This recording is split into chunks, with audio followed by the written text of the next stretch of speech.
चलिए पौधों को सिर्फ जीवित चीजों की तरह नहीं बल्कि प्रकृति की अपनी गगनचुंबी इमारतों की तरह देखते हैं।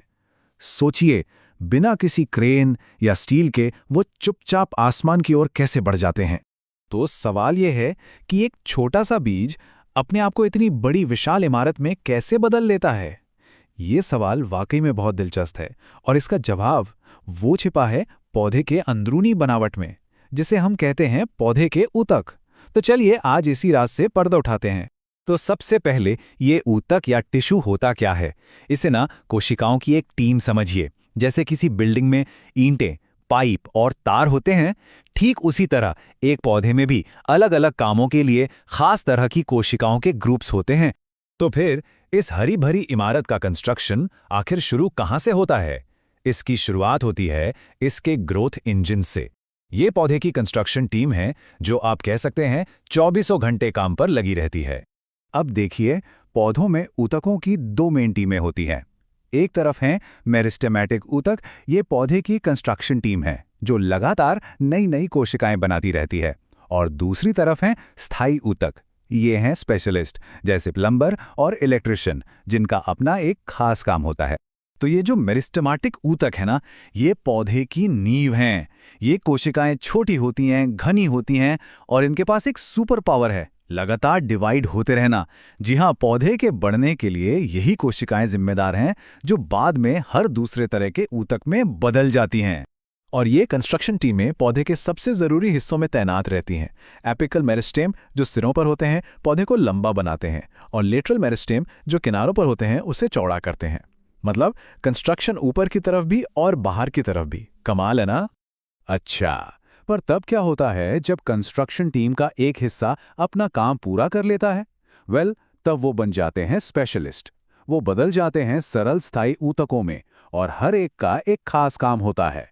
ये एक बहुत ही कमाल का बदलाव है, एक सामान्य वर्कर से एक स्पेशलिस्ट बनने जैसा। और ये पौधे के जिंदा रहने के लिए बहुत बहुत जरूरी है। एक कोशिका जो पहले सिर्फ डिवाइड हो सकती थी, अब वो स्टोरेज या सपोर्ट जैसा कोई परमानेंट काम करती है। तो मिलते हैं हमारे पहले स्पेशलिस्ट से, पैरेन्काइमा। ये पौधे के सबसे आम, आप कह सकते हैं, वर्कर ऊतक हैं। इनका एक काम है स्ट्रक्चर के खाली हिस्सों को भरना।